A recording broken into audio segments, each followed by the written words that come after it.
Hi, I'm Tal from Kenshoo. And as Ron said, I'm going to do the two talks combined,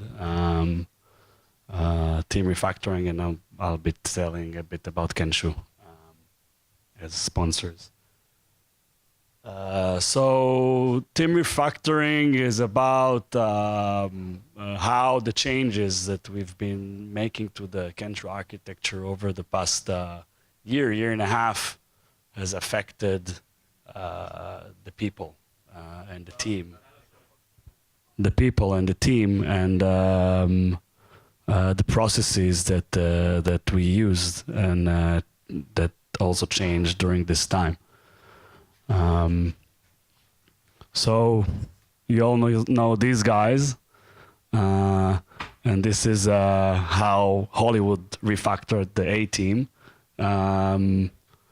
But in our case, of course, we didn't change the people. It was more about how we take the existing team and make the changes with the existing people.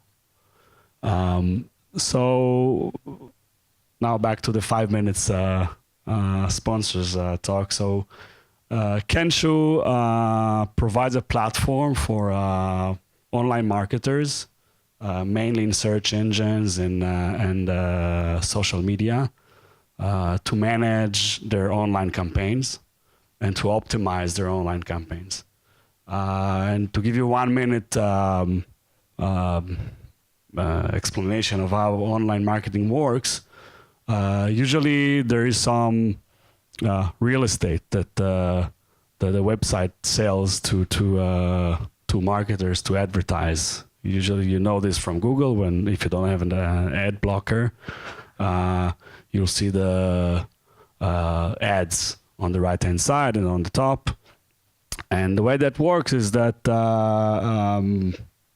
when an advertiser wants to advertise something that's related to their business, for instance, an insurance company, they would buy or bid on a keyword. And then there's an auction, and more or less, there are other factors in play, but more or less, if you pay more, you have a better chance of appearing in a good spot on the search results. So what people use Kenshoo for, they use our service to manage and create their campaigns, the ads, the decide which keywords they want to bid on and how much, and what budget they want to spend.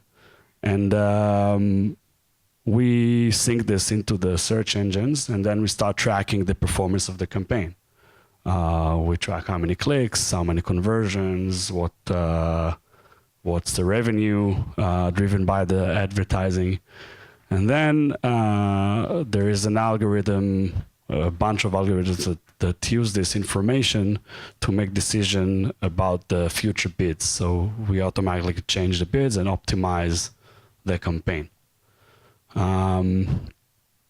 We have quite large advertisers that manage tens and hundreds of millions of keywords and ads through our system, aggregate of about 4 billion ads and keywords.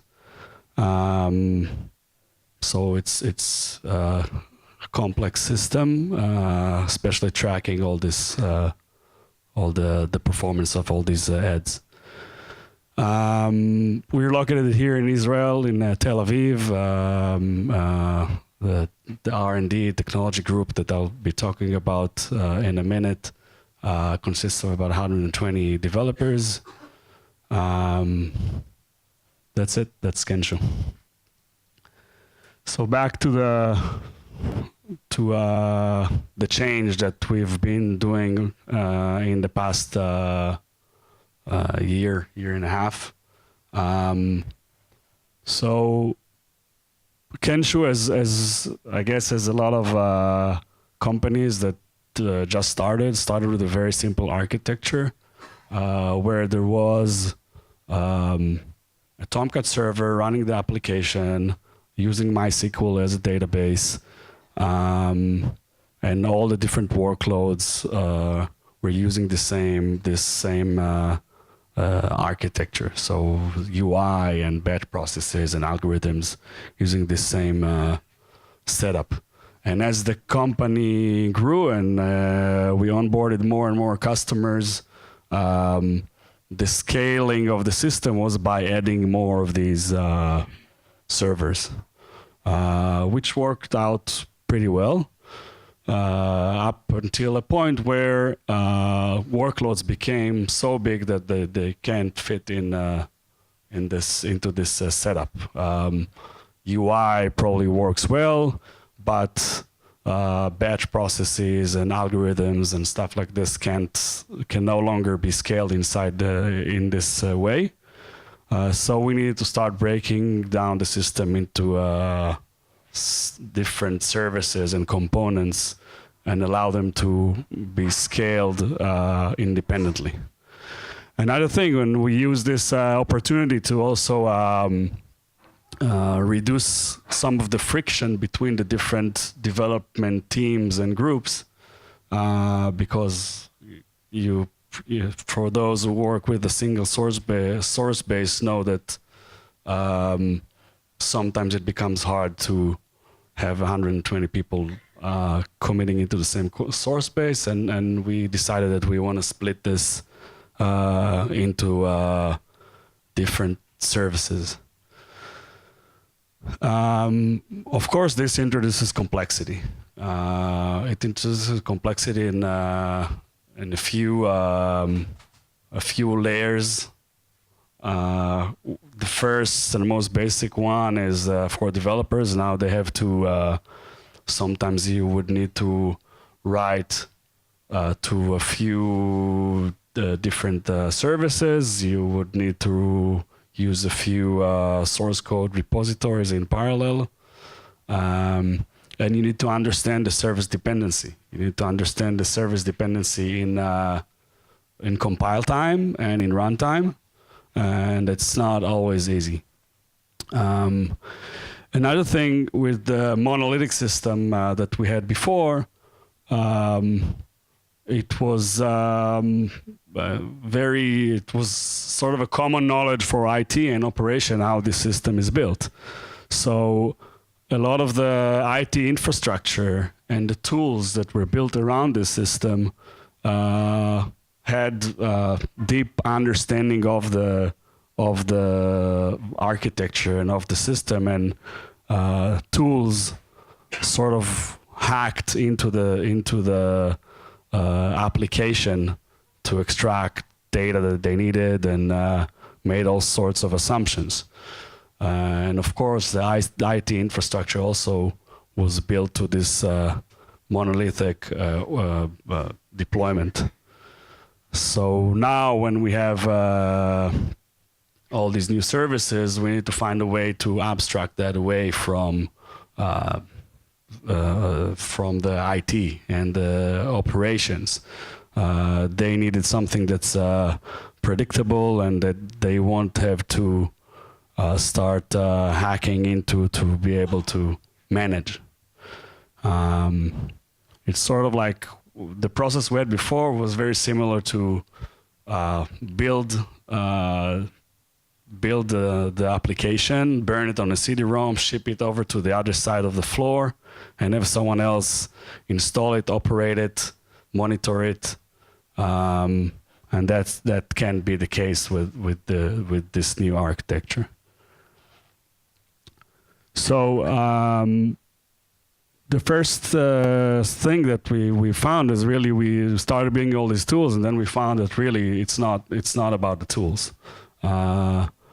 We like building the tools; they work great. But the thing was, how do we educate developers? How do we educate operations and IT to deal with the implications of having all these different services in production? So the first thing we tackled is the delivery. How do we deliver a service in a way that's easy for someone else to take it on and manage it in production.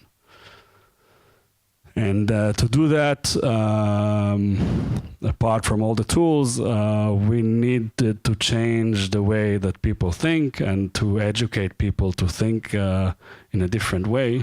And here are a few examples of things that you may hear a developer think that an operations or IT person can do in production.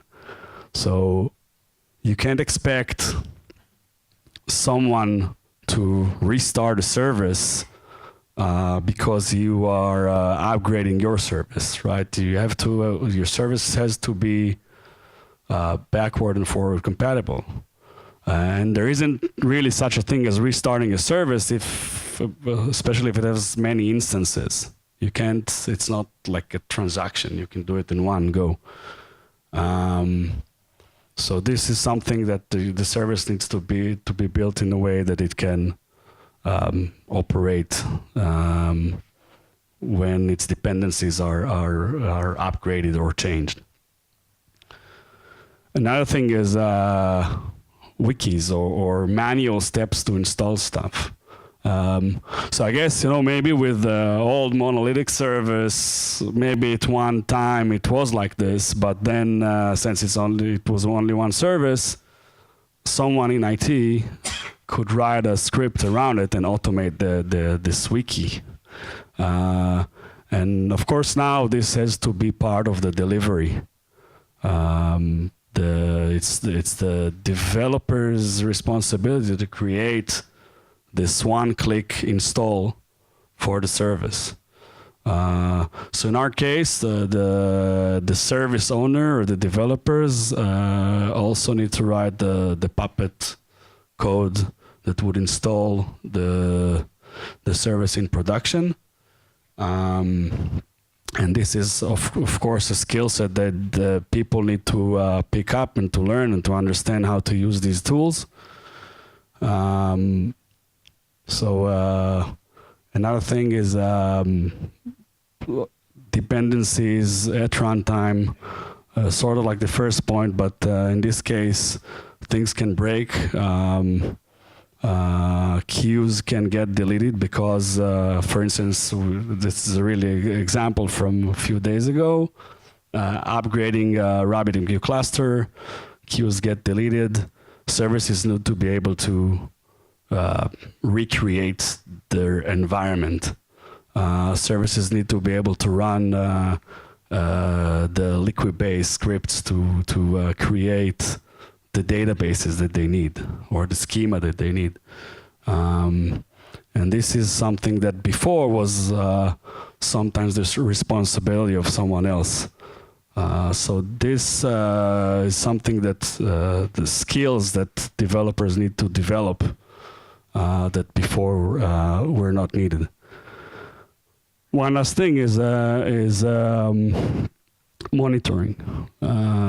Who's responsible for creating the metrics, for monitoring the system, for understanding if the system is running as it should. So when you have one service, IT and operations over time can learn and understand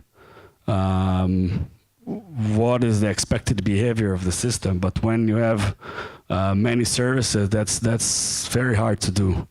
The ability for sharing the knowledge of what's an expected behavior and what is the cause, what is the root cause for problems is very hard, and it has to be the responsibility of the developers, of the service owners.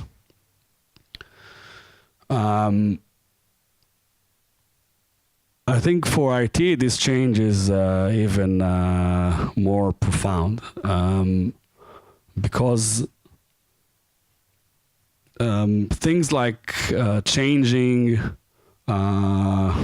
the network infrastructure or changing the storage arrays or all these things that as developers, we don't really care about much, right? We don't really have this as part of our considerations when designing a new service. Maybe we want to know about the capacity of the storage or the throughput that I'm expected to get in production, but we don't really care about the underlying infrastructure. It just works, right? But for data infrastructure, that's no longer the case, right? It's hard. So when IT changes or upgrades MySQL or upgrades Cassandra, it needs to be done with developers and with R&D, because otherwise things just won't work. We need to figure out how to test these things, and so we are trying to test this as much as possible. I think a lot of these are still sort of vague for us. We are testing upgrades of the data infrastructure, but we haven't found a good way to test upgrades to hardware infrastructures yet, anyway. In a way, I think also for IT and operations, they need to become much more of developers than IT. It's not enough to be a Linux sysadmin anymore.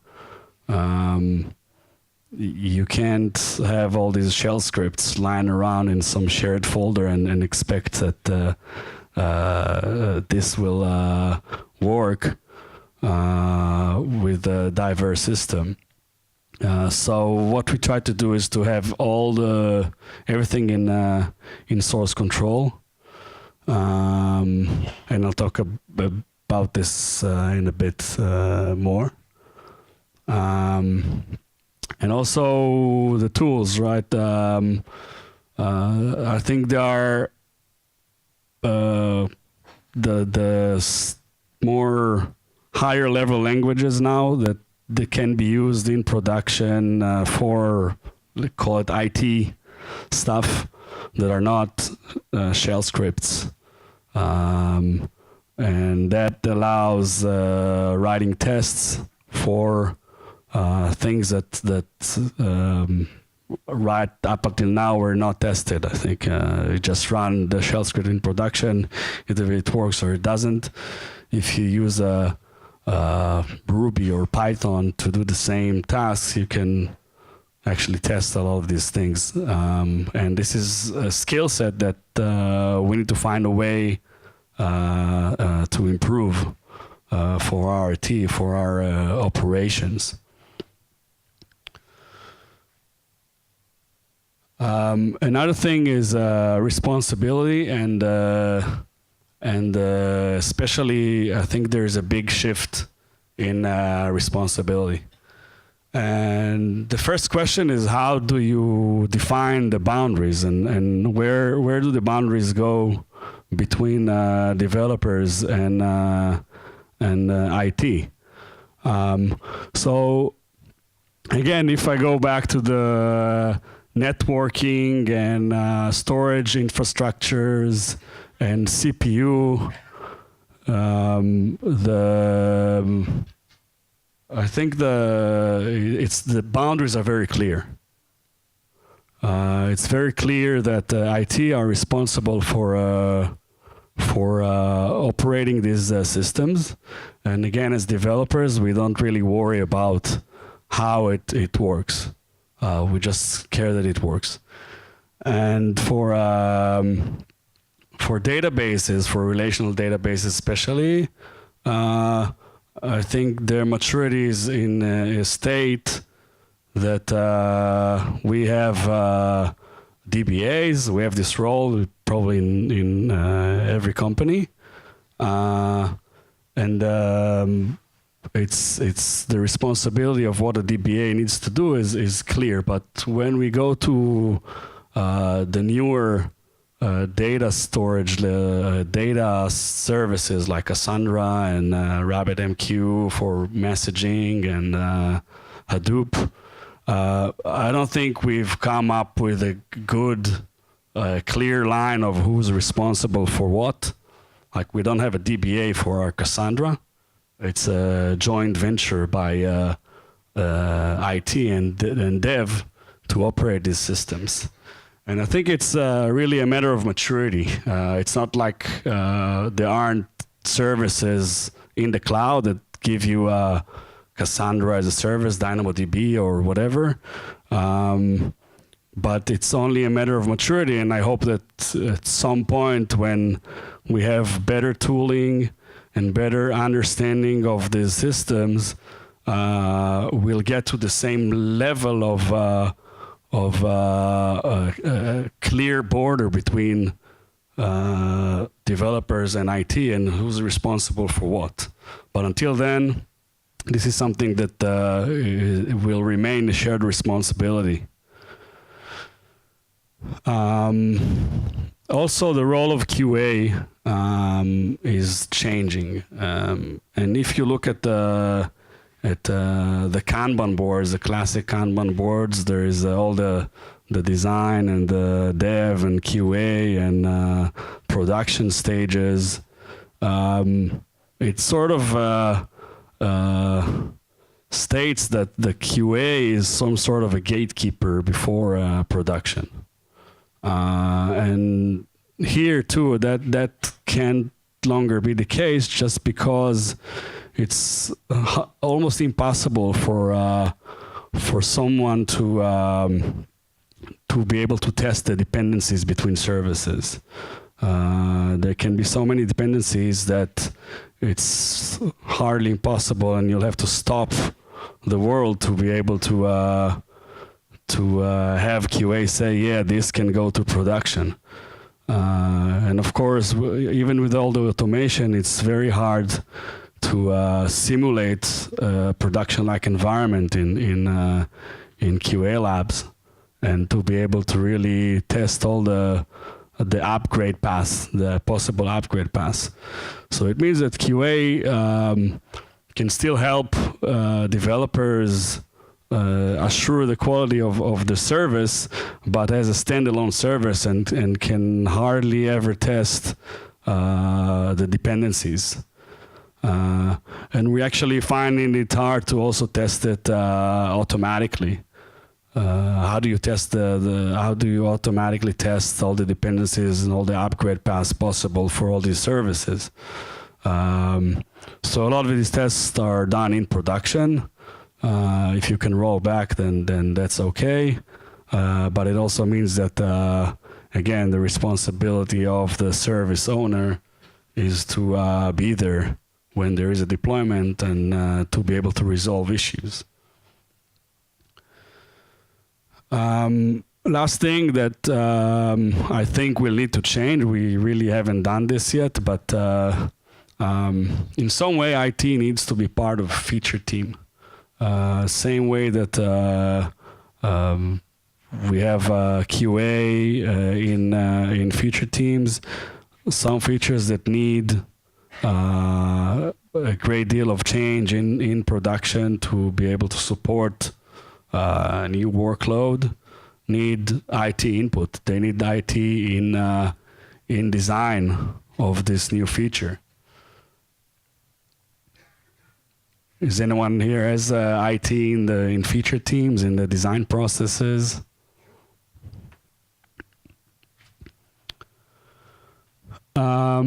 And last thing is, I try to summarize in retrospect what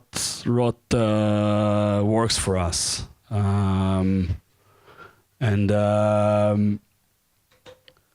First is service interface. And when I talk about service interface, it's not about the APIs the service exposes. It's more about how a service is delivered to production with all the tooling around it for operations to be able to run it without having to learn a new thing every time we develop a new service. And it basically means that service needs to be packaged in a certain way. It needs to have its Puppet automation, and it needs to have a single install. It needs to be it needs to expose certain metrics. Some are standard, some are maybe specific to the service.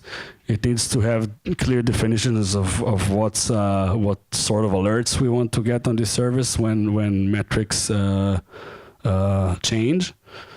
And this really allows the confidence of IT and operations that when they get a new service, they'll be able to operate it. It's not new. If I tell them, hey, it's just like the thing we deployed last week, it's just a new service, but it's just the same for you, then it's easier for them to digest it. Another thing is we try to simulate production as much as possible and as early as possible. So we can have developers run Puppet inside Vagrant on their developer machines to set up a service that they need to work on to develop their Puppet code as if it's going to be running on production. And if they are dependent on another service, it's easy for them to set up that service locally and test against it.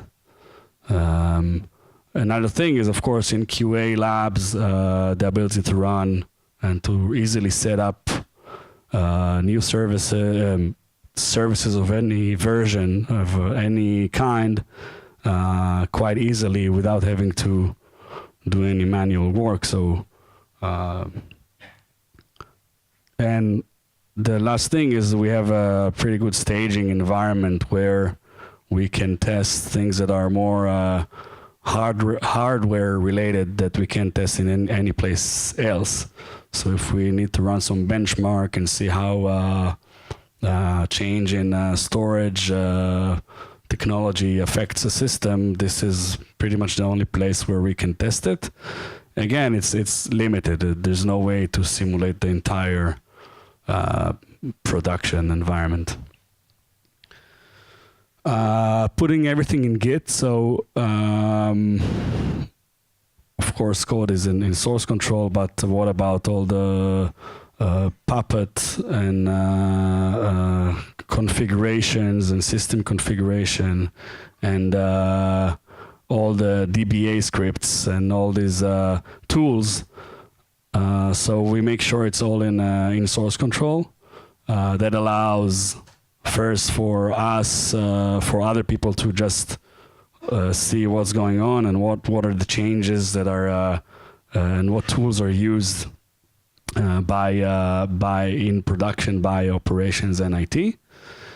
And another thing we do is, for instance, when we change some configurations, we use Puppet. There is Hira. That's where the environment definitions are stored. That's also in source control, and that allows IT and operations to code review the changes and make sure that the changes are compatible with what we have in production. Talk. We try to talk. We have a few meetings where service owners and IT meet up and discuss what are the changes that are going to be introduced to production in the coming week or two. Both application change and IT infrastructure work. That way we're in sync, and we try to minimize surprises. One last thing, that's we're happy that this is the way the organization is built, but we have all the technology group in one under one person. So the development teams and groups are leaders or peers of the IT and operations. And if from some reason we can't reach an agreement on something, it's there is someone who can always make us understand where we're wrong, and we can make a decision that's best for both. This is something that's been very helpful, no doubt. And that's it. Thank you.